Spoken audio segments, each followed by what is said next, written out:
these were some changes.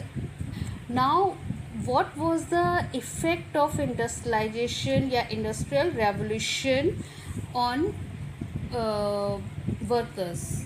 So, long working hours and poor wages. The men, women, or children, those who were working as a worker in those industries, they had to work for long period of time. So, means 10 to 15 hours sometimes, or sometimes they had to work overtime, and their wages were very poor, means very limited or fixed wages they were getting against their labor.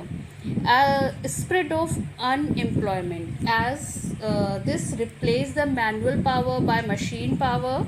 So definitely there was the spread of unemployment. Number of people get employed, it became a common problem of the society. Next, problem of housing and sanitation. This created the problem of housing and sanitation was created in those cities where the population was migrating from rural areas to urban areas. Urban areas, they had the limited facilities, and when the number of people were coming from rural villages to cities to work in factories, so definitely there were the problems of housing and sanitation, and in this way there was the creation of slum areas. Number of slum areas developed during this time, and there were no facilities, there was no proper drinking supply of drinking water, electricity, the sanitation, health and hygiene, no health facilities were available over there. So number of problems. So these were the negative effects of the industrial revolution, or we see approach of liberals and radicals towards industrial revolution and demand for nation states through revolutions. Whatever the problems we have discussed about, towards all such problems, the liberals and radicals had a positive attitude. They searched for solutions to these issues. Means they wanted to find out the solutions so that these problems can be dropped down, and number of industries can be developed, number of people can be employed in factories. They favored education and good health for workers.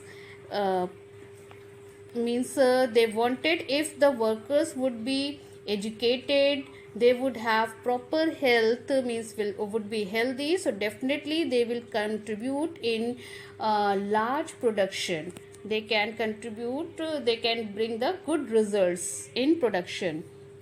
They also favored spread of industries, because they favored spread of industries because most of them were the property owners and the holding the wealth, and were the owners of the industries.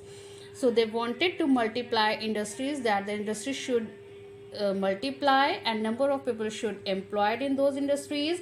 In this way the production will be in large scale, but at the same time they were favoring the education and other basic facilities for the workers to improve their conditions. They wanted revolution to overthrow existing monarchs. Yes, they wanted that the industrialization can be fruitful or can bring positive benefits in society when the existing monarchs would be overthrown, will be dethroned through revolution, and to overthrow those monarchs there was a need of revolution. Revolution only was the option to get rid from such monarch rules. They supported the idea of establishment of nation states. They wanted to establish nation states. Nation states means where all the citizens would have equal rights. Means there would no one would be property owner, no one would be the worker. Nation states means all the people will be treated equally, will have the equal rights, will have the equal respect, and will have the equal access over the resources. So they wanted such nation states. And for this purpose they formed socialist parties in many countries. Number of socialist parties were established in number of countries, like in England there was the formation of Labour Party, in Germany also Social Democratic Party. So unlike number of socialist democratic parties were established in many countries to for the formation or the establishment of the nation states, to overthrow the monarchs, and to improve the condition of women, working class.